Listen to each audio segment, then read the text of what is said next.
to All Things Pause. Yeah. We are here, and I'm drinking my tea with collagen. I'm not a morning person. I love it. Love it. It's actually it's early Yeah. afternoon, but I'm still not. I got up and got going today, but I didn't have my tea, so I'm gonna drink my hair tea with you guys. Go. Got mine. And she's got her Starbucks.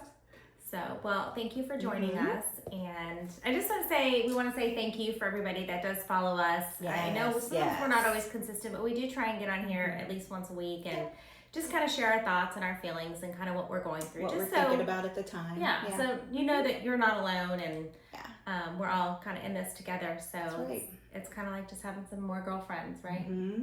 Yep. So if you're in the Orlando area and you want to join us for a live session, let us know. Reach out to us. Yep. So anyway, well, today we're going to talk about a few different things. Sure. You want to talk about your frilly things that I love and now I want? About my obsessions. Her obsessions? Well, first I'll preface. Well, actually, first of all, I have to say something. Michelle went out for her daughter's birthday. Oh, geez. And they took a picture in front of a restaurant. And I have to tell you, now I see her almost every week, but it may have been a week and a half. It's been a little while. Time. Yeah, it's been a while. And she looks amazing. Thank you. She's not ready to stand up and show yet. Thank you. Nope, I got it. But I was floored with just a week and how she had to go buy new jeans. I mean, she just looked so great. Yeah. And I'm just so excited for you. I really am. So anyway, I just want to say that. You. So continuing on the GLP talk. Well, yes, speaking of GLP-1, I have a sudden obsession with smells, like body wash, lotions, body sprays, candle. I mean, I've always liked that stuff, but I'm talking obsession now. And I have seen on TikTok where that happens. I don't know if there's something that it rewires in your brain. Because of the GLP. The GLP-1, that people are all of a sudden obsessed with smells. So, which is not a bad thing. No. I mean, everybody wants to smell good, or, you know. So I wanted to share a couple that I have found recently. My daughters have to literally stop me every time I go to Target or Walmart or TJ Maxx and stuff, and they're like, "You don't need any more body washes." I have like 5 of them in the shower. I'm gonna go to Marshall's today and get this. But this, and I don't know if you can see it, but we'll link it on there. Sand and Fog has a line of body washes. And this came from TJ Maxx, I think, and it's ripped off, but I think this was $7 for this huge thing. And this is banana cream, and it smells so good.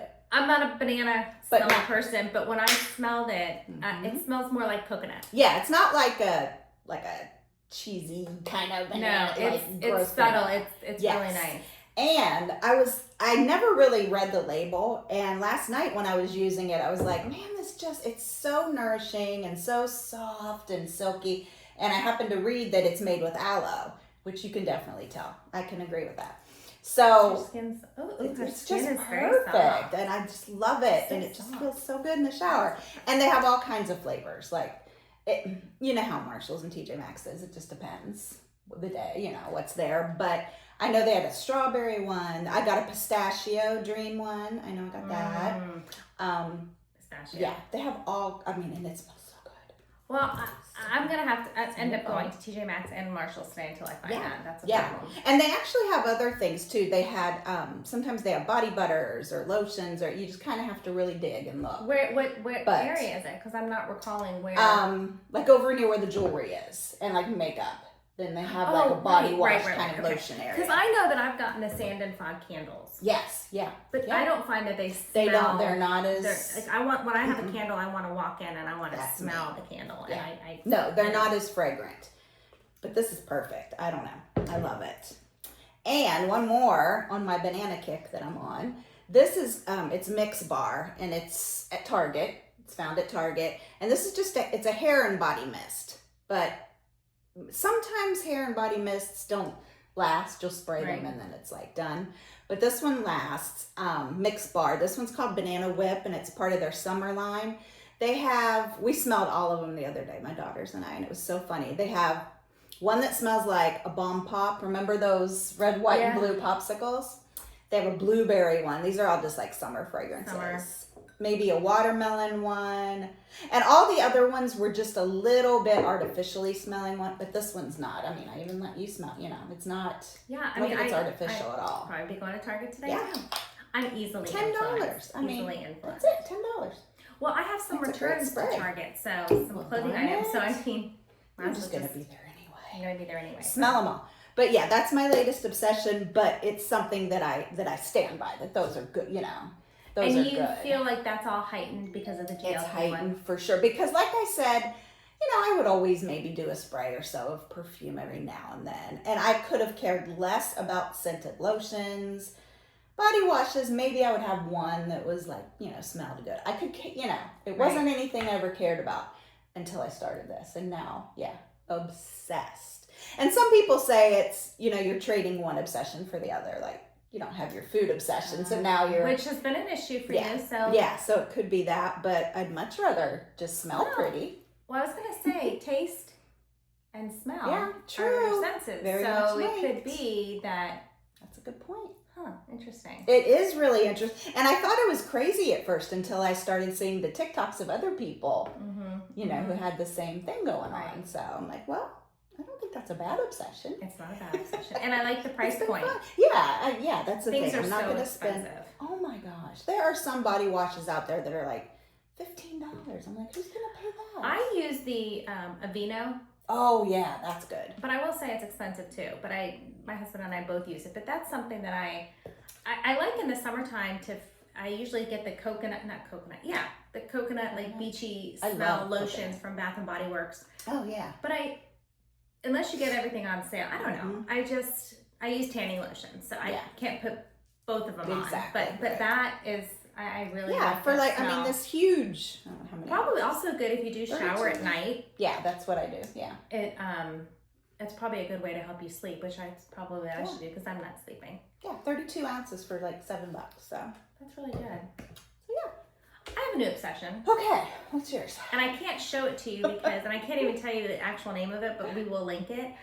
But I started just getting on my walking pad. Right. And I would just walk while I'm watching, to be honest with you, Wheel of Fortune. Whatever. Makes me feel smart. Doesn't matter. Jeopardy, no. So we eat dinner about 6:30. Clean up 7, about 7:30 I'll hop on. I'll go literally sometimes from dinner. It's good. You're supposed to walk after dinner. Yep. And I can tell you that I'm in my comfies. I have no shoes on. Yeah, that's good. It's behind my couch so you can't see, and I just sneak up on there, watch TV. Everyone laughs at me. And I'll go 30 minutes. Yeah. And I can't really tell what's changing, but I think it's helping. But I am still doing my lymphatic stuff every morning. Yeah, good for you. And then today I started, now again, like I said, I'm easily influenced. That Japanese walking thing you see on TikTok with these. Yeah. Most of them are AI. I get that. Some of them I've watched a few. So there was this app, I think it's Walking Fit. Again, it's on my phone. I can't show you right now, but so I downloaded it and paid $10 for 30 days. And I thought, okay, because I've been getting up in my pajamas and taking, and I've been looking at the older ladies that I know are legit, and they're using 4 or 5 pound weights, and it's really just about consistency. So I'll do like 30 squats during the day. I'll literally stop in my tracks at the kitchen sink and do 10. And if you do them correctly, it doesn't, you making sure that your weight is on your heels, and I roll my toes up. That's why I don't like wearing shoes, because then if you do that, if you lean on your heels, lift your toes, you will instantly feel the burn. I'm doing that right now. Like even just sitting here and doing that, you can feel where it tightens. During the day, I'll get in 40 squats. Sometimes it's when I'm brushing my teeth in the morning, when I'm brushing my teeth at night, just if I'm at the kitchen sink waiting for my water to boil, if I'm making whatever the case may be. Because I sit at the computer a lot, and I'll get up and I feel my legs kind of tingling from sitting too much. So I started doing the walk, and I've done it for the past 9 days. I missed one day, and I've done it for 9 days. And I'll go somewhere between 20 and 30 minutes, depending on how I feel. And it's a mental game. Yeah. So I'll see 20, and I'll say, Andrea, you have nothing else to do. You're going to literally transfer to the couch. So go for 10 more minutes. And I push myself. Yeah. So, and then I get off, and boy, I do feel it. I'm not sweating. I'm at like a 3.2 on my walking pad. Yeah, that's what it's not, it doesn't elevate, so I can't, but that's okay. But I'm moving. And all of a sudden I looked at my watch and I had almost 10,000 steps that day. Oh my gosh. And I hadn't left the house. Oh, wow. Yesterday. So I was listening to these people and, you know, the littlest weights. So I'm just doing, you know, little exercises, little, you know, exercises because I don't like my arms, whatever. Anyway, so it can't hurt, right? Something's better than nothing. And I'm having trouble sleeping. So I started this. So this walking thing, I want you to download it because I know you're working with somebody, but this is like 7 minutes a day. Okay. And you can pick which one you want. I did it this morning and I did the 7-minute one. And then I looked and I went, you know what? I'm going to do 7 more with this other person. Nice. And I have to tell you, in 15 minutes, boy, did I wake up. Wow. Then I picked up my weights and I did, you know, my three sets of biceps, my triceps. I did it all within like 20 minutes. And I would like to say I feel better, but I don't because I have other things going on, but I am going to do this. But you're doing I something. am going to do this because, you know, they like you put in your how much do you weigh, how old you are, what do you want to lose. I don't even know what I weigh. That's good. And my scale literally happens to be right here. But I don't really want to know. Yeah. But I just know that my goal isn't so much to lose weight. Right. It's to not look down at my legs and shorts and cringe. Yeah, I know that feeling. And one of the questions was, where do you want to lose fat? And one of them was like around your knees. My knees aren't big, but it's like, I feel so much water retention. So doing my lymphatic stuff, I'm doing that. I'm using, you know, the one on my face and whatever. But that goes with the fact that years ago, and I've mentioned this, that I was diagnosed with Hashimoto's. And I didn't really know what it was. And when I read a lot of the symptoms, I was like, oh my gosh, I just thought these were normal life symptoms. Then you go through perimenopause. And nothing really changed for me other than I had a reason to blame my irritability on. But then Hashimoto's, you could become irritable as well. Oh, yeah. So if you ask me how long I've been in menopause or perimenopause, I mean, I've been without a period for a year now, but I really can't tell you. Yeah. Because I couldn't either. This Hashimoto's has really thrown me for a loop now because the more I'm researching and these women talking about, well, I'm in a flare-up. I've been in a flare-up my entire life, I feel like, because with menopause, I never got hot flashes.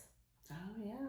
All the things that I have felt make sense because when I was trying to have kids years ago, 27 years ago, they told me that I was in perimenopause.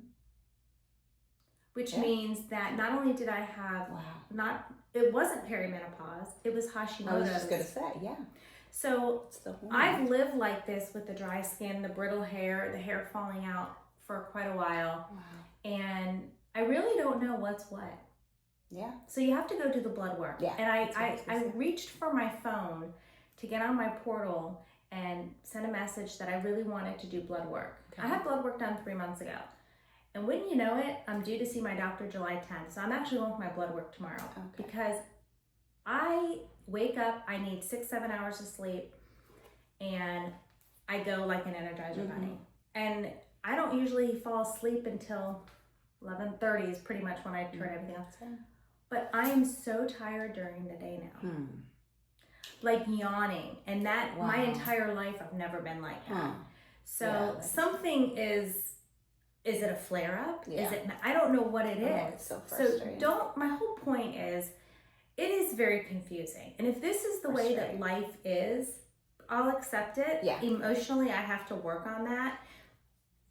But I don't really know. Because my hair is falling out. I just cut it. I cut a few inches off. Michelle says it looks great. I hate it. Love it. But it's fine. It's just, it's weird. And, you know, I've had terrible headaches lately. So I have really no idea menopause versus perimenopause versus Hashimoto's. They're so similar. It's true. That I figured I need to get my body moving. and try and see what's going to help me. What works.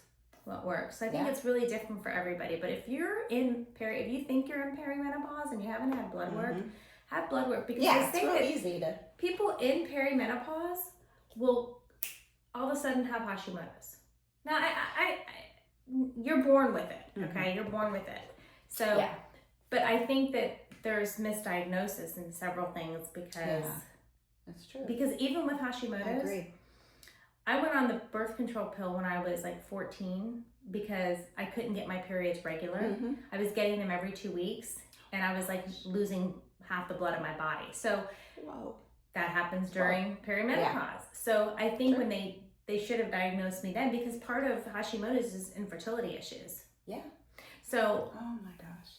Yeah. It's very confusing. But this is how I've lived my life for 50-something, 50, just almost 55 years. That's just you. That's just me. That's just you. So I don't know if that's a good thing or it's a bad thing. Yeah. I'm used to the dry skin. So what does my husband do? He goes and buys a salt thing, to make it soft. My hair falling out. So I switched to that Monat hair stuff. Which I do like. I'll share that next time. You should. I'm actually thinking about selling it. Oh. It really has changed my hair. See? But I'm also only washing it once or twice a week. So, ladies, believe we me. don't know. It's just... Even though I have the opposite, I have Graves, so I have hyperthyroid, but it's the same kind of thing. It's those hormones that control the whole. So Graves' disease doesn't mimic menopause. It can, there's something, but Graves' disease set me into early menopause. So they say. But like you said, who knows? Maybe it wasn't. I mean, is it really, it's not going to, hindsight, it's 2020. It's not going to affect me now to know, but was it hyperthyroid and Graves, or was it perimenopause, or was it both? I don't know. We don't really know. I mean, I know I have hyperthyroid and Graves because I know that. Right. But was it happening at the same time? I don't know. Did one start the other? Exactly. Yeah, which they say it did, but who knows? But I think listen to your body. So I've noticed the past couple weeks that I'm not feeling, and even a lot of times when you do exercise, you feel so you feel good. Energetic. Yeah.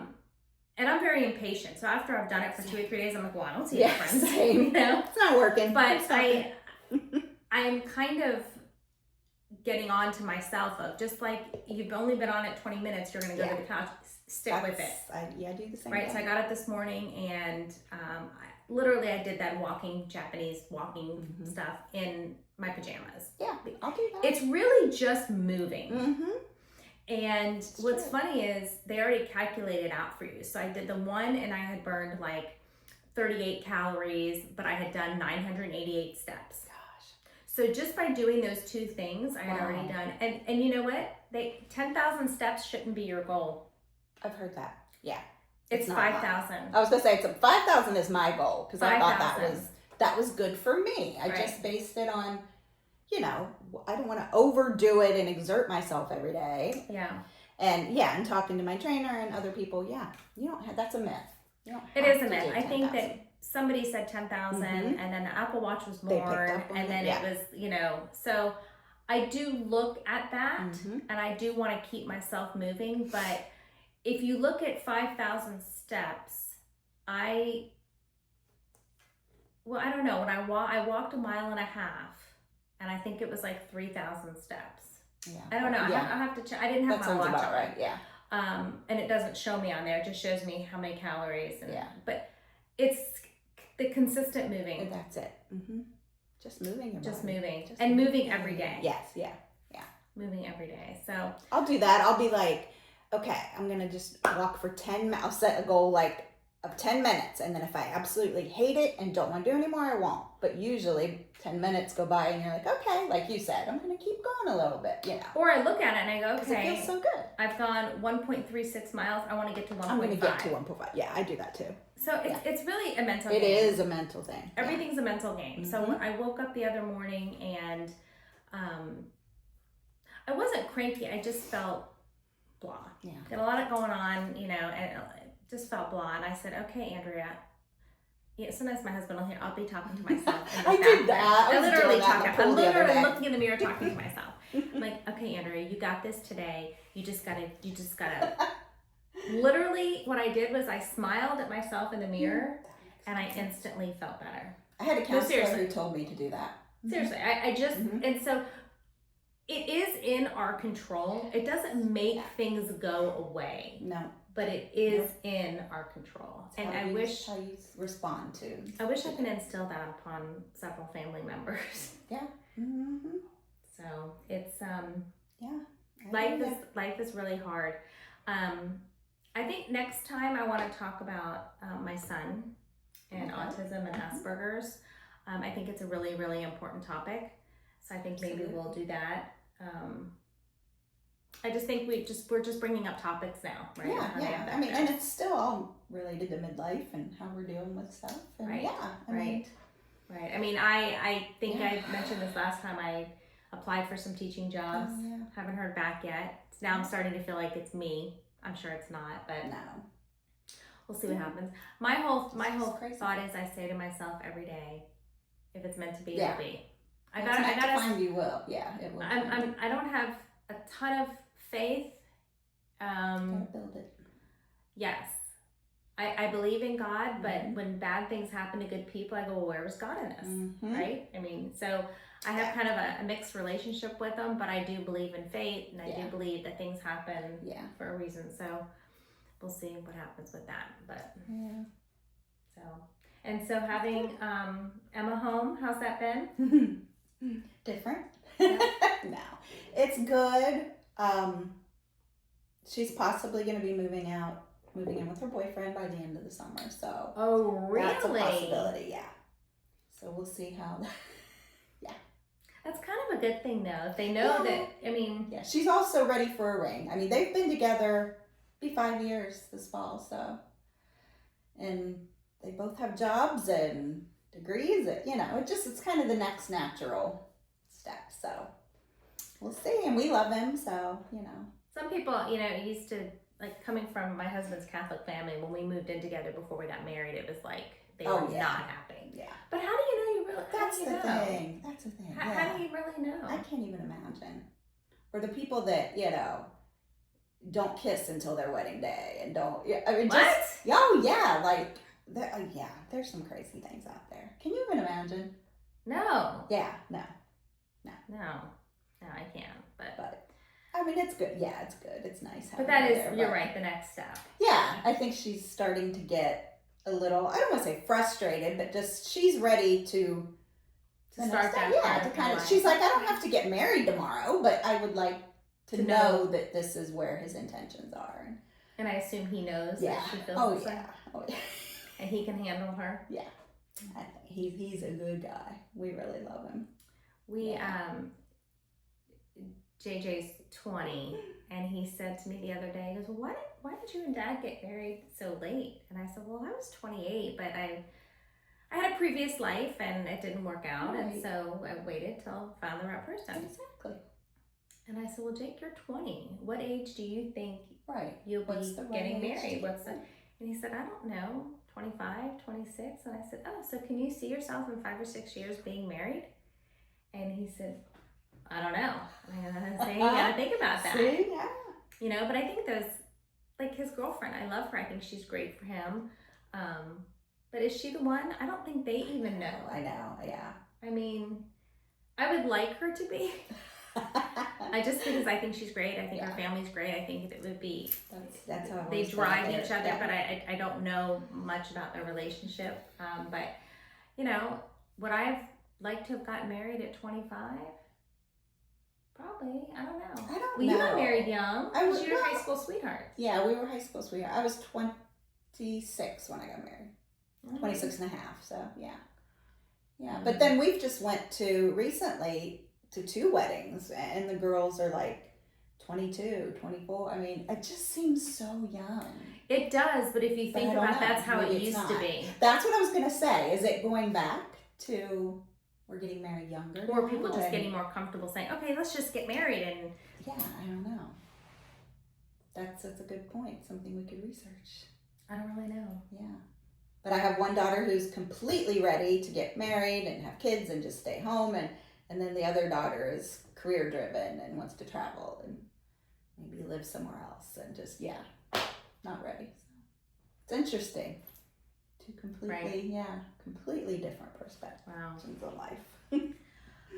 Well, we've had fun. Yes. So thank you for joining us. Next week we'll talk about autism. Yeah, that sounds And good. I think that would be a good conversation. And we'll link the stuff that we can link. We'll link the app and the lotion and good smells. And if you have any good smells, please let us know. Yeah, anything you love. Yeah.